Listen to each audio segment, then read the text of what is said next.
Bonsoir, merci beaucoup d'être venu ici à cette conférence dédiée à ce thème qui est assez fascinant, le métier d'art comme un avantage comparatif.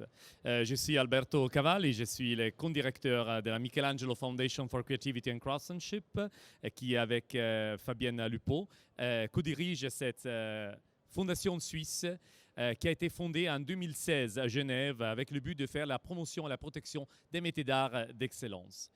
La fondation Michelangelo a été créée par les deux messieurs que vous voyez ici, deux entrepreneurs assez légendaires dans le monde du luxe et de la culture.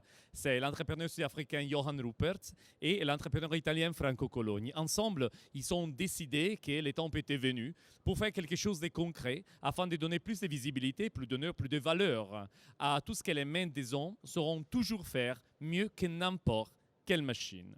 Et c'est pour ça que ensemble, ils ont décidé de créer une grande manifestation qui a eu lieu l'année passée à Venise, Homo Faber, Crafting a More Human Future. On a eu la chance d'être dans ce lieu magique, la Fondation Giorgio Cini, où nous avons réalisé un événement qui a cherché de mettre en valeur et en lumière pas seulement des objets, pas seulement des personnes, pas seulement des histoires, mais une véritable philosophie avec laquelle regarder à tout ce que les grands maîtres d'art avec leur créativité, avec leur passion, avec leur talent, arrivent à faire pour rendre notre vie plus belle. Parce que finalement, il s'agit de ça. Est-ce que nous avons besoin d'une autre veste? Est-ce que nous avons besoin d'une autre vase? Est-ce que nous avons besoin d'une autre chaise? Non. On a besoin de rien, mais on a besoin de rêver. Et les grands artisans sont là express pour nous aider à rêver mieux, à rêver avec de l'authenticité.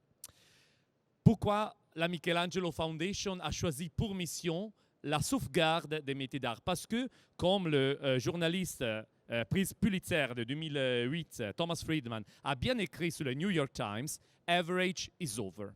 Si vous pensez qu'il peut encore y avoir du succès pour ceux qui n'ont pas envie d'être différents, eh bien, vous êtes dans la mauvaise place.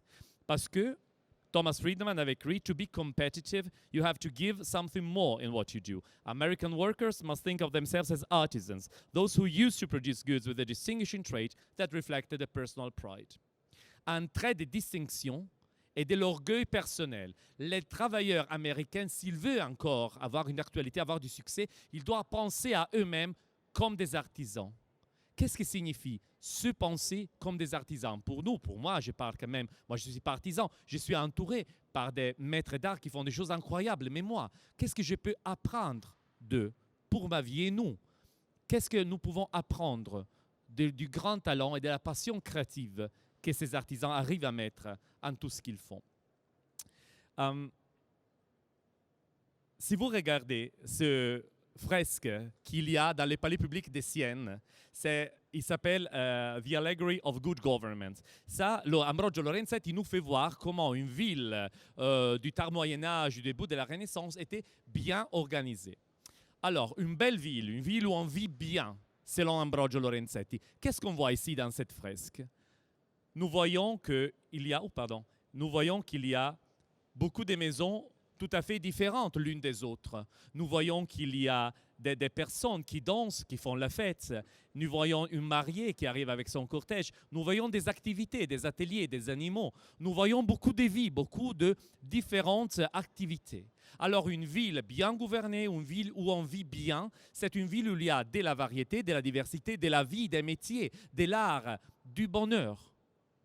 Alors si nous pensons à nos villes, est-ce que nous voyons encore toute cette variété incroyable? Regardez comme c'était belle aussi les maisons, toutes l'une différente de l'autre. Quand exactement on a commencé à perdre les goûts pour tout ce qui est différent de ce qui est normal? Quand est-ce qu'on a commencé à sentir ce désir d'homologation? Quand on a perdu l'essence de la valeur de tout ce qui fait la différence? Parce que vous voyez, les moments où quelque chose se perd, les moments où les goûts pour les beaux spéciaux se perdent, les moments où un savoir-faire va perdu, il est perdu pour toujours. Et il n'y a pas de tutorials sur YouTube qui peuvent nous aider à retrouver ce qui a été perdu à cause de quoi?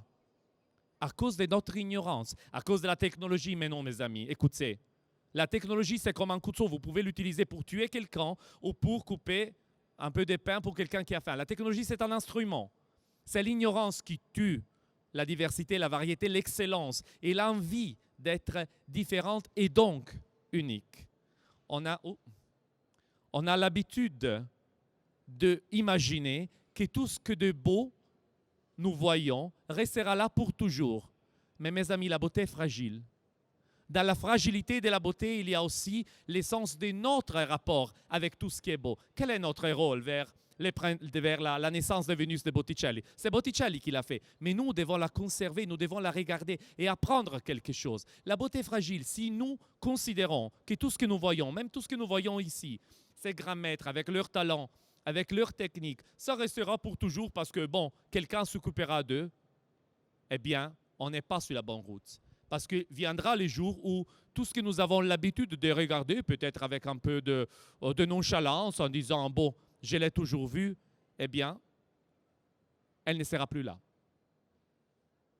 Et alors nous, qu'est-ce qu'on a fait pour faire si que tout ce que nous aimons, que tout ce que nous considérons valable ne disparaît pas, que toute cette magnifique beauté, qui n'est pas seulement une beauté formelle, qui passe à travers nos yeux, mais qui a une beauté techniquement avancée et magnifique qui passe à travers nos mains et nos cœurs. Qu'est-ce que nous pouvons faire pour faire si que tout ça ne reste pas seulement un écran vide? Je vous donne un conseil. Laissez que toute cette beauté exprimée à travers les objets réalisés par les maîtres d'art que vous voyez ici, laissez que cette beauté vous touche le cœur et vous blesse aussi un petit peu. Laissez-vous blesser par la beauté. Comme la Sainte Thérèse sculptée par les Bernins que vous voyez dans la Cappella Cornaro à Rome. Vous connaissez l'histoire de Sainte Thérèse d'Avila. Elle est une mystique, elle avait des visions, elle voyait Jésus-Christ qui lui parlait et elle disait, moi j'ai tellement envie de voir encore mon Sauveur que je me sens mourir parce que je ne meurs pas. Elle était tellement anxieuse de revoir encore cette beauté, qu'elle avait ces visions et les Bernins sculptent exactement ces moments où il y a la sainte qui dénude son cœur, il y a cet ange qui avec une flèche dorée, il est là pour la toucher où l'âme réside, le cœur. Laissez que toute la beauté que vous voyez ici vous touche vraiment. Ne sortez pas d'un lieu comme les grands palais quand vous y êtes rentrés. Parce que sinon, tous les efforts, tous les rêves que les artisans ont mis, que les maîtres d'art ont mis dans la création de tout ça, eh bien ça, c'est inutile. Laissez que cette beauté vous touche vraiment et vous change. Pensons, par exemple, à une œuvre d'art comme le Christ de San Sepolcro de Piero della Francesca. Ces tableaux représentent Jésus-Christ, le moment de la résurrection où il est prêt pour l'ascension au ciel. Alors, un événement incroyable comme la résurrection se passe, mais les êtres humains, ils font quoi? Ils dorment. Il y a un qui se couvre les yeux, comme dire « je ne vois pas, je ne veux rien savoir, je ne veux rien sentir ». Quelque chose d'extraordinaire se passe et eux, ils ne s'en aperçoivent pas. Alors, quelquefois, vous savez, nous aussi, nous avons la tentation de dire « mais quoi? Nous avons investi tous nos talents, notre argent, notre passion, notre vision pour faire quelque chose d'un peu extraordinaire et tout ça passe en deuxième plan. Personne ne s'aperçoit. » Alors, s'il vous plaît, quand vous sentez ce nihilisme qui monte, quand vous sentez le désespoir de dire tout ce que j'ai fait c'est inutile, quand vous pensez que vraiment toute la passion que vous mettez pour faire bien des choses qui font la différence n'a pas de valeur, repensez à ce que Piero della Francesca avait peint. La résurrection se passe, que quelqu'un s'en aperçoit ou pas. La renaissance des métiers d'art est en train d'avoir lieu, que tout le monde s'en aperçoit ou pas. Et vous, vous êtes les protagonistes de ça. Nous, avec la Michelangelo Foundation, on cherche de faire notre part, comme tout le monde. Ici, évidemment, Télé d'Art de France, avec Révélation, est en train de bâtir quelque chose d'extraordinaire. Nous tous, tout le monde est appelé à faire sa part. Peut-être on dit oui, mais les politiciens ne s'aperçoivent pas. Oui, mais les pouvoirs publics nous a laissés seuls. Oui, mais personne ne regarde. Écoutez, réveillez-vous, quelque chose se passe.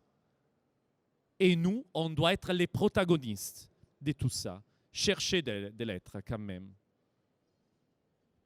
Bah, si vous voulez, je termine, mais sinon on peut revenir là où on était.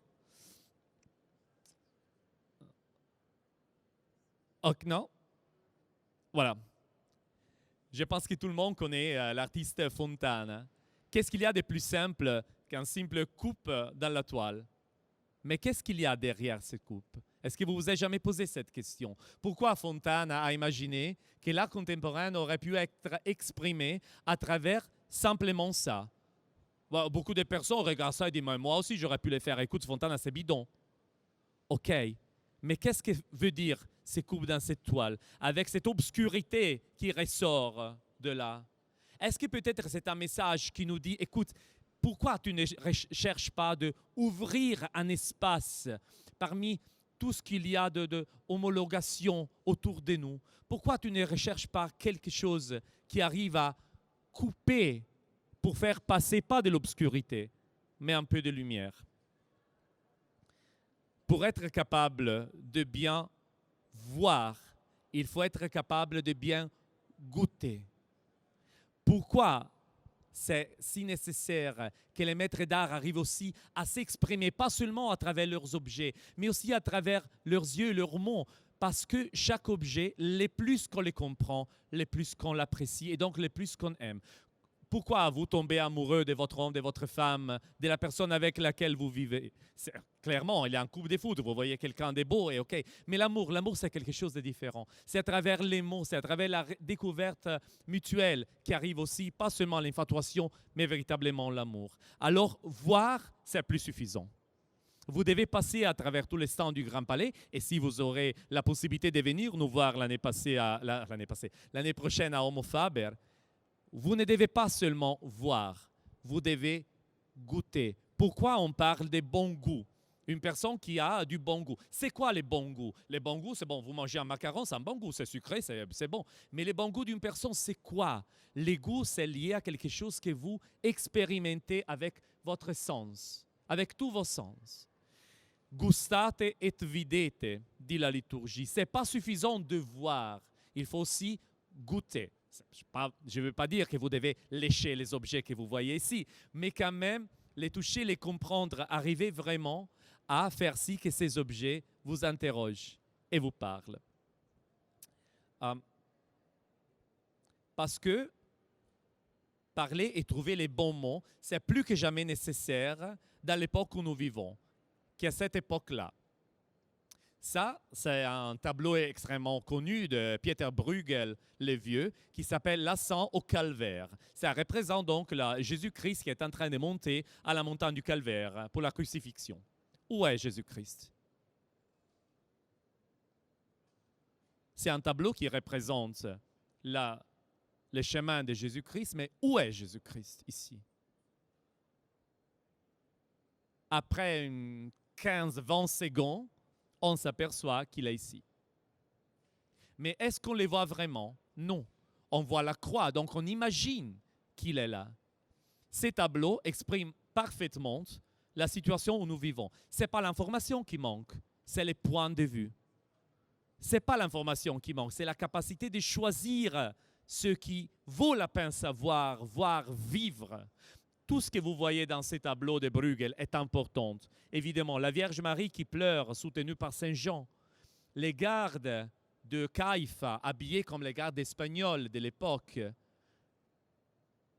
les moulins, tout est important ici. Mais il y a une chose qui est fondamentale.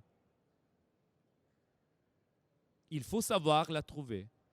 C'est comme dans notre monde de l'excellence et de la beauté. Il y a plein de choses importantes, mais il y a une chose qui est fondamentale, qui est le rôle des maîtres d'art. Et c'est autour de ça qu'il faut réfléchir et arriver à comprendre comment les voir, comment donner du sens à une beauté qui n'est pas seulement formelle, mais qui doit être authentique. Qu'est-ce que signifie une beauté authentique? Quelle est la valeur de l'authenticité? Le philosophe français François Cheng a écrit un livre magnifique sur ça qui s'appelle « Les 5 méditations sur la beauté ». Et il dit que la beauté, pour être authentique, elle doit avoir du sens. Qu'est-ce que ça signifie? Avoir du sens. Alors, dans notre langue, en italien, en français, sens peut avoir trois différentes déclinaisons. Sensation, direction, significat. Alors, une beauté est vraiment authentique si elle a du sens, c'est-à-dire que nous pouvons la toucher, la voir, la goûter. Elle doit être à côté de nous. Les sensations doivent nous porter vers l'appréciation de cette beauté. Mais la beauté est authentique aussi si elle a un sens, si ça fait sens pour nous, si nous arrivons à la comprendre. On peut être aussi perdu parmi la beauté. Vous savez, on passe à travers des belles choses comme je ne sais pas, comme les brebis qui sont dans un bois magnifique, mais ils s'en foutent parce qu'ils mangent de l'herbe. Donc le bois peut être beau ou pas, mais pour les brebis, ils s'en foutent. Alors, si une beauté qui n'a pas du sens, je suis désolé, n'a pas de sens pour nous. Donc, c'est pour ça que la culture est très liée à cette appréciation de la beauté, surtout de la beauté faite même par les artisans. Et enfin, la beauté doit aller dans la bonne direction pour être authentique. C'est comme Lana Turner que j'ai choisie ici. C'était une grande comédienne américaine, une grande actrice américaine des années 40-50 qui faisait toujours des parties un peu de femme fatale, non? Et ici, elle interprète Milady de Winter dans Les Trois Mousquetiers. Je pense que tout le monde a lu, bon, on est en France, donc je pense que tout le monde a lu Les Trois Mousquetiers, et donc vous savez bien qu'il n'y a pas une vilaine, plus vilaine de l'histoire de la littérature mondiale que Milady de Winter. Elle est horrible à la page 1, elle est horrible à la page 800, quand elle meurt finalement. Milady de Winter était une femme super belle, mais elle utilisait sa beauté pour des mauvais fins. Alors, est-ce que sa beauté était authentique? François Cheng nous dit non. Il y a une beauté qui nous porte dans la mauvaise direction. Il faut se méfier. Alors, vous voyez déjà comment la culture, l'essence, l'appréciation, les mots justes pour arriver à définir tout son quoi devient important pour comprendre pourquoi il faut préserver toutes ces valeurs et pourquoi il faut faire attention à tout ce qui court les risques de disparaître. Ce tableau, c'est un petit tableau du peintre vénitien Tiepolo qui représente le banquet de Cléopâtre, qui se trouve à la Pinacothèque de Brisbane. Alors, qu'est-ce qu'il représente? Bon, l'histoire veut que Cléopâtre, elle était amoureuse de Marc-Antoine, le général romain, et donc, mais elle avait toujours quelque chose pour se battre avec Marc-Antoine. C'était une histoire d'amour un peu oulala. Parce que Cléopâtre disait, mais quoi, moi je suis la reine d'Égypte, ici c'est le pays, les berceaux de tout ce qui est raffiné, de tout ce qui est beau. Et toi, tu es un général romain, un soldat qui pue, qui ne sait pas parler. Bah, et moi, je veux te montrer que moi j'arriverai à dépenser 1 million de monnaies d'or pour un banquet. La Madonna, aurait dit Marc-Antoine. 1 million de monnaies d'or, c'est comme toute cette salle pleine d'or. Alors il lui dit à Cléopâtre, ok, je veux vraiment voir comment tu feras. Et Tiepolo représente exactement ce moment, le banquet de Cléopâtre. Alors, vous voyez que Tiepolo représente la reine d'Égypte comme un courtisan vénitien de son époque. Il y a Marc-Antoine devant elle. Mais qu'est-ce qu'il y a sur la table? Bah, presque rien. Comment est-ce que la reine d'Égypte pourra consommer 1 million de monnaies d'or pour un banquet où il n'y a rien? Alors, l'histoire veut que Cléopâtre appelle un porteur qui lui porte un coupe plein de vinaigre. Elle s'enlève de l'oreille une merveilleuse perle baroque qu'elle portait comme boucle à oreille. Elle met la perle dans le vinaigre. La perle est organique. Donc le vinaigre la dissolve. Et elle boit la coupe avec le vinaigre, avec la perle. La valeur de la perle, c'était 1 million de monnaies d'or. Pourquoi je vous raconte cette histoire? Parce que la chose la plus importante, celle qui donne le sens à tous les tableaux, c'est exactement la chose que personne ne voit. La perle. Si vous savez quoi regarder, vous comprenez tout et vous donnez du sens à ça. Si vous ne le savez pas, vous arrivez à Brisbane, vous regardez ce tableau et vous dites « Ah, bello !» et vous allez chercher la toilette. Savoir quoi rechercher et comment les rechercher, comment les mettre en valeur, c'est notre mission. C'est ce qu'on est ici. On est ici vraiment pour faire ça.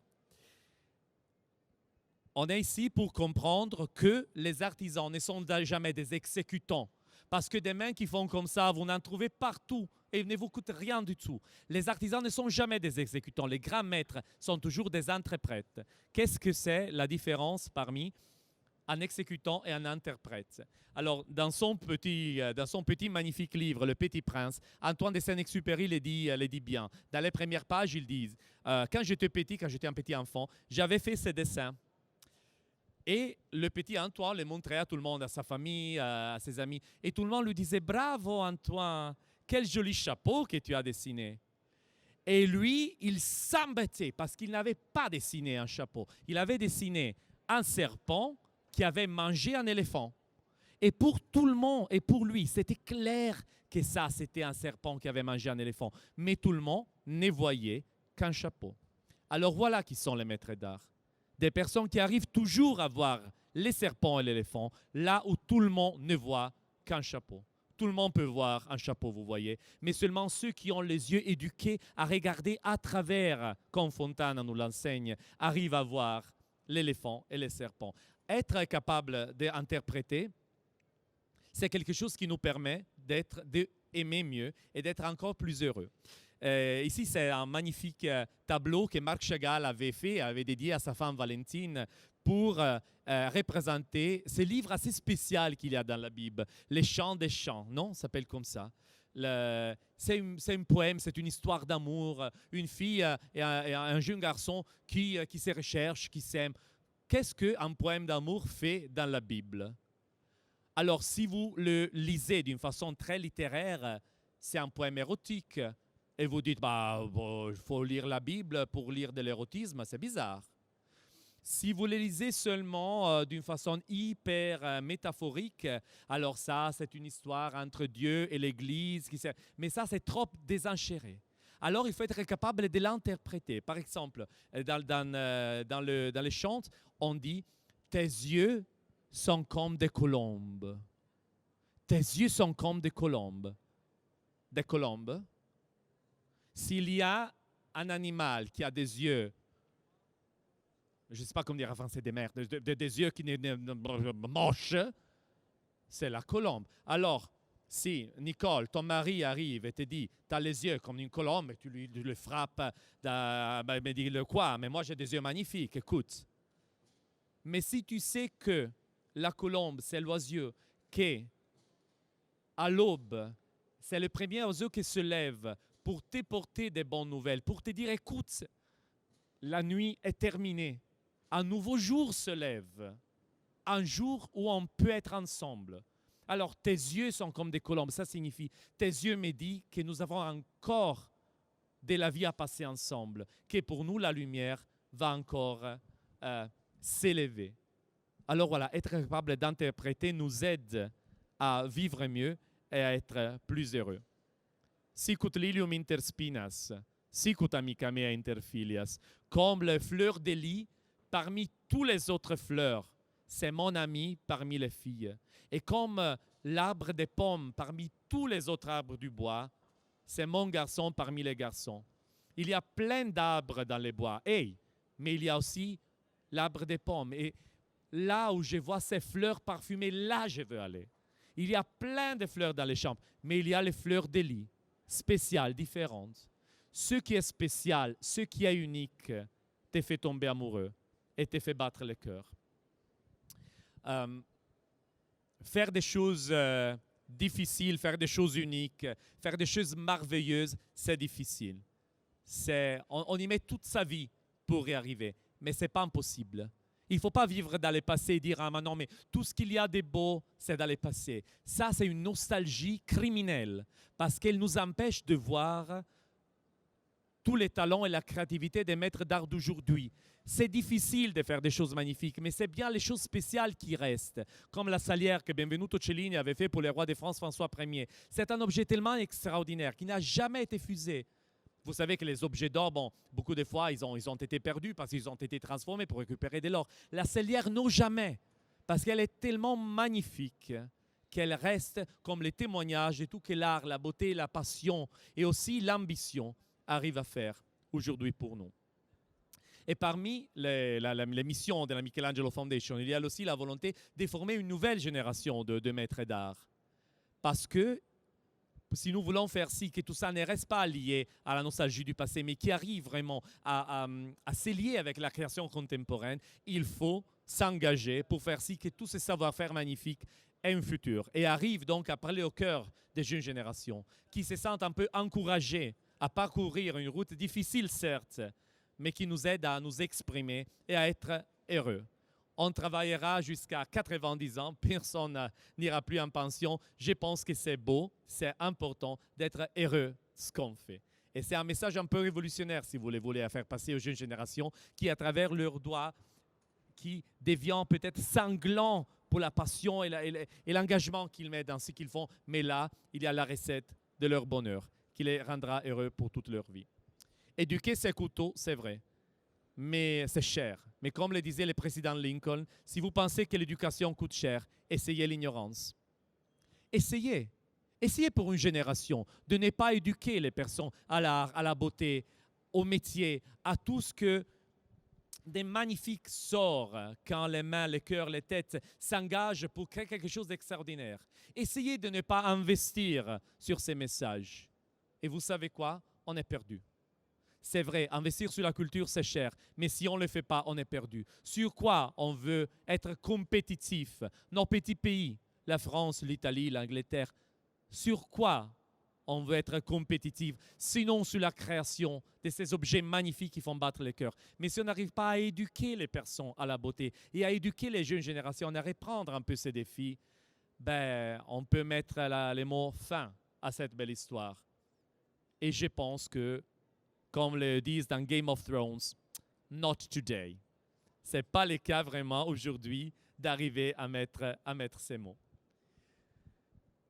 Tout le monde a eu besoin d'un maître. Même Leonardo da Vinci, qui était le plus grand artiste duquel on célèbre cette année sa 5e anniversaire de sa mort, même Leonardo da Vinci a eu besoin de passer quelques années chez les Verrocchio pour apprendre quelque chose. Donc, tout le monde a besoin d'un maître. Mais est-ce qu'on arrive toujours à comprendre l'importance de faire ci, que cette communication passe, que même les étudiants plus doués, les jeunes plus promettants ont la possibilité, ont le temps de se mettre en discussion pour travailler avec un maître. On ne devient pas maître en 6 mois.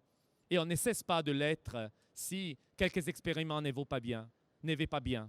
Mais si même Leonardo da Vinci a eu la nécessité, à un bon moment, d'apprendre quelque chose de la part de Verrocchio, je pense que nous tous, nous devons toujours avoir l'humilité de comprendre que nous avons beaucoup à apprendre et donc de faire passer les messages, que toutes les jeunes générations ont le droit d'être éduqués, d'être formés le mieux que possible. C'est une autre chose que nous pouvons et nous devons faire. Offrir aux jeunes générations la possibilité de s'éduquer pour faire si que leur talent n'est pas perdu. C'est la perspective qui est différente. Les jeunes générations ne sont pas des vases qu'il faut combler jusqu'à quand ils sont pleins. Non. Ils sont comme des flambeaux qu'il faut allumer. Laisser que leur étincelle s'allume vraiment pour éclairer une nuit qui est un peu sombre. Et je pense aux élections de dimanche. Mais qui, grâce vraiment au talent que nous voyons autour de nous, un talent déjà affirmé, comme tous les grands maîtres qui ont été sélectionnés pour Révélation, mais aussi les talents de toutes les jeunes personnes qui peut-être sont un peu timides et regardent à le futur en disant mais quel espace il y a pour moi? Dans un monde où il y a eu Leonardo, Michelangelo, Raffaello, tous les grands maîtres que nous voyons ici, qu'est-ce que c'est? Quel espace il y a pour moi?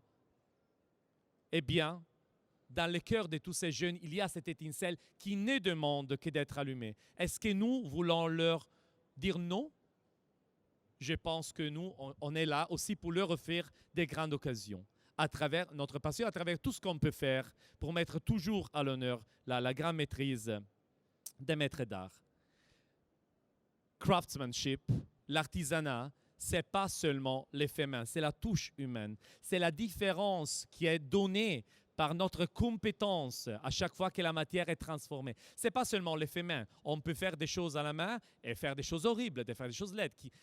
Ce n'est pas intéressant. C'est intéressant le moment où la compétence et donc la grande maîtrise arrive à transformer la matière d'une manière inédite.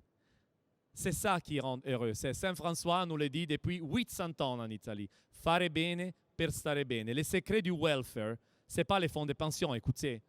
C'est être heureux de ce qu'on fait, être orgueilleux, être fier de ce qu'on fait. Et c'est ça qui nous rendra toujours heureux toute notre vie. Ça sera une vie difficile peut-être, mais ça sera une vie comblée des passions et des satisfactions aussi. Comme je disais, ce n'est pas seulement l'éphémère qui fait la différence. La culture grecque nous dit qu'il y avait ces deux dieux, Athéna et Apollon.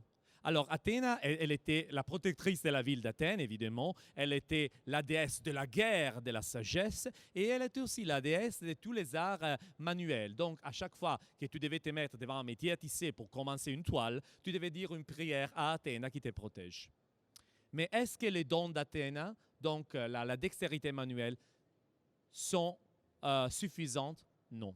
Il faut aussi les dons de Apollo. Apollo, il était le dieu du soleil, de la musique, de la poésie, de l'art, de tout ce que de beau, d'harmonie qu'il y a au monde. Alors les dons de ces deux dieux, Athéna et Apollo, doivent se rencontrer, s'émêler pour arriver à ces incroyables résultats que nous voyons ici et que nous voyons à chaque fois qu'un maître d'art a la possibilité de donner de son mieux. Ce n'est pas seulement Athéna, ce n'est pas seulement Apollo, c'est les deux ensemble. C'est rare, c'est difficile. Oui, mais écoutez, c'est bien ce qui est difficile qui donne le plus de satisfaction. On pourra dire, mais oui, bon, les métiers d'art, c'est des métiers de tradition, qu'est-ce qu'ils ont à voir avec la contemporanéité? Alors, regardez ce petit tableau de Paul Klee, l'artiste suisse. Ce petit tableau s'appelle Angelus Novus. En latin, novus ne veut pas dire nouveau. Novus veut dire le dernier. C'est le dernier ange. Qu'est-ce qu'il a, ce petit ange, derrière ses ailes qui donne l'impression d'être des mains? Les ruines d'un continent comme l'Europe qui n'a plus rien à dire, rien à faire. Et qu'est-ce qu'il regarde avec ses grands yeux? Alors, est-ce que la tradition est seulement comme des pierres derrière nos épaules qui nous empêchent de voir parce qu'on a trop d'histoires, on a trop de monuments, on a trop d'héritage, on n'arrive pas vraiment à se libérer de tout ça? Ou au contraire, est-ce que la tradition est comme une essence forte qui nous permet d'évoluer plus haut, de partir plus vite? Est-ce que la tradition que nous avons et qu'ailleurs peut-être il n'y a pas ou c'est différente, ça devient vraiment un avantage comparatif de laquelle on n'est pas suffisamment consciente? Alors, un petit exemple. En 1970, à Osaka, ils ont fait une exposition universelle. Ils avaient fait un expériment. Ils ont pris 2 caisses. Dans une caisse, ils ont mis beaucoup d'objets typiques de la tradition artisanale japonaise. Donc un kimono, une boîte en lac, des boules de céramique, etc. Et dans l'autre caisse, ils ont mis tout ce que la technologie avait produit d'incroyable, de moderne et contemporain. Alors imaginez de réouvrir ces 2 caisses maintenant. Dans la première caisse, vous trouverez tout ça. Un kimono, une boîte, magnifiques, intéressants, des objets qui sont beaux aujourd'hui, comme ils étaient en 1970. Imaginez d'ouvrir l'autre caisse. Et entendons-nous, tous ces objets sont hyper utiles. À un bon moment, ils ont été super utiles pour nous permettre d'évoluer. Mais sur quoi on veut vraiment s'investir? Qu'est-ce qui a su résister au passage du temps? Et qu'est-ce qui, en effet, n'a pas su résister à tout ça? L'innovation, vous savez, ce n'est pas seulement oublier tout ce qu'il y a eu derrière nous parce qu'il faut juste regarder l'avenir et donc la technologie, l'immatériel. Non, la véritable innovation, c'est générative. C'est quelque chose qu'hier, il n'y avait pas, aujourd'hui, il y a et qui demain portera du bon fruit. C'est urgent de protéger tout ça. Bon, c'est le comte de Saint-Simon, un aristocrate français, qui nous disait en 1819, imaginez que demain, la France, on se réveille en France et on a perdu les rois, la reine. En 1819, la reine n'y était pas parce que Louis XVIII, il avait déjà perdu sa femme. Mais bon, imaginez qu'il n'y a pas les rois, la famille royale, les généraux, les maréchaux, les cardinaux, tout l'état-major de la France. Oui, bon, on serait triste, mais bon, comme vous dites en France, c'est la vie. Mais imaginez qu'on se réveille en France et il n'y a plus les meilleurs fabricants, les meilleurs orfèvres, les meilleurs joailliers, les meilleurs fabricants de carrosses, les meilleurs artisans de toutes les chambres des métiers d'art. Eh bien, la France serait un corps sans de l'esprit. Je ne veux pas être un nihiliste, mais on peut faire exactement les mêmes discours aujourd'hui. En Italie, un bon moment, il y avait un moment où on n'avait pas le président de la République, on n'avait pas le président du Conseil, même on n'avait pas le pape, mais bon, comme vous dites en France, c'est la vie. Mais si on perd vraiment les derniers grands artisans, eh bien, on devient un corps sans vie. La compétence, la maîtrise fait toujours la différence. Ici, c'est le Pollaiuolo, un peintre italien qui a présenté la métamorphose de Daphne. Vous savez l'histoire. Le dieu Apollo voulait avoir une relation avec Daphne, la nymphe, mais Daphne n'était pas d'accord. Donc, elle a demandé d'être transformée. Elle a été transformée en laurel. Et alors, Pollaiuolo commence à représenter cette transformation d'où? De la tête, des pieds? Non, des mains. Les moments où nous perdons nos mains, nous ne sommes plus des humains. À quel point on est? Alors vous voyez toute la beauté que nous voyons autour de nous, c'est une façon de dire la vérité. À Milan, Saint Ambrose disait qu'à travers la beauté, on arrive à la vérité. Et à travers la vérité, on arrive à la beauté.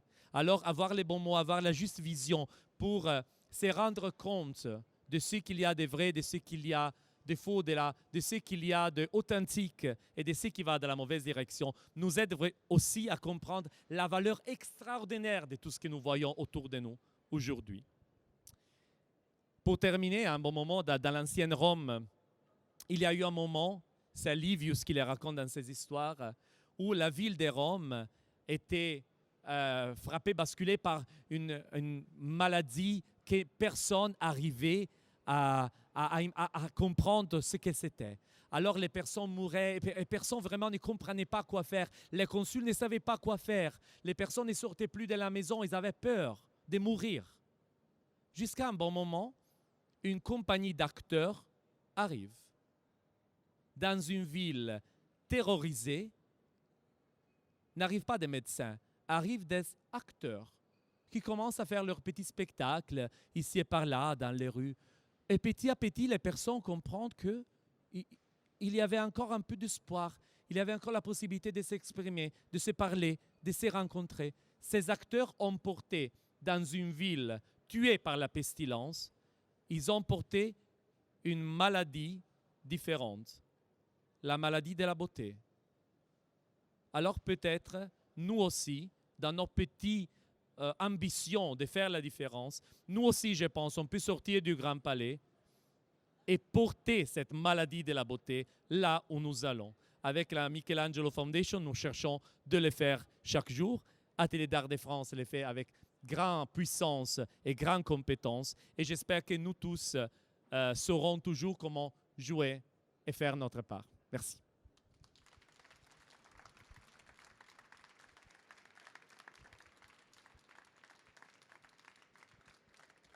On est prêt, on est à l'heure. Mais si quelqu'un a quelques mots à dire, une question à poser, nous avons 3 minutes, donc volontiers. Sinon, ciao.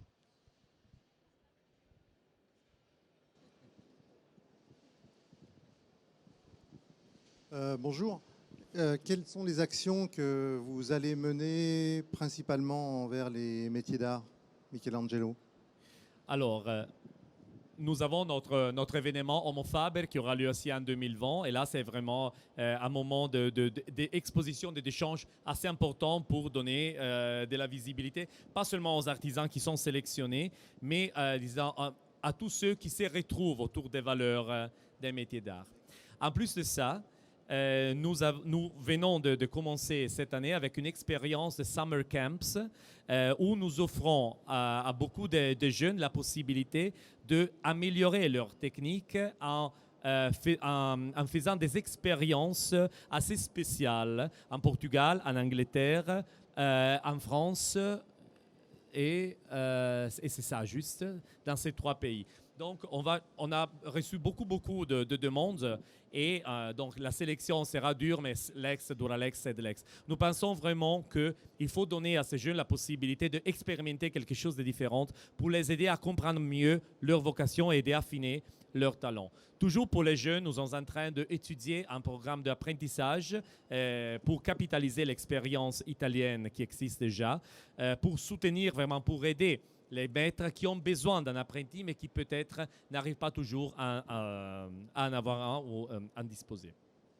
Nous lancerons bientôt une plateforme digitale, un outil digital, duquel je ne peux pas trop parler maintenant parce que sinon Corinne Paget-Blanc me lance une chaussure, mais qui sera sans doute un outil que nous pensons sera très utile pour donner encore plus de visibilité et de présence et pour aider vraiment les clients à trouver, à chercher et donc à trouver les meilleurs artisans d'Europe. Nous publions des livres, nous venons de présenter un livre que nous avons publié avec Marsilio Editori sur la restauration de l'art contemporain. Nous organisons des événements comme Doppia Firma que vous voyez ici chaque année. Nous invitons des designers et des artisans à travailler ensemble pour créer une collection présentée au Salone del Mobile pour faire si que la valeur ne soit pas donnée toujours aux noms connus du grand designer, mais aussi aux artisans qui mettent leur talent et leur capacité en dialogue avec tout ça. Bon, la Michelangelo Foundation a seulement 3 ans, mais je pense qu'on est déjà arrivé à créer quelque chose qui met ensemble vraiment beaucoup d'acteurs. Et c'est pour ça que nous avons bâti un network d'institutions qui partagent notre vision et notre point de vue en toute l'Europe. On est arrivé à 78 institutions dans toute l'Europe qui partagent notre point de vue aussi pour faciliter les échanges. C'est une petite pierre, c'est une petite goutte, mais nous essayons vraiment de travailler avec, pas seulement avec beaucoup de passion, mais en cherchant d'être sûr que ce que nous faisons fait la différence. Quand on est petit, il faut être original et on cherche de l'être. J'ai dit tout? J'ai oublié quelque chose? Non.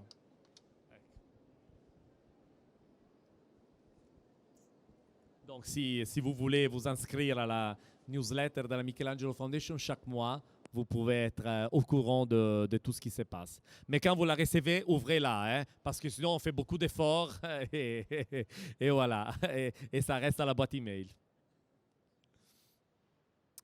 Alors, je vous remercie vraiment pour avoir trouvé le temps de venir à ces rencontres et bonne visite du salon. Grazie.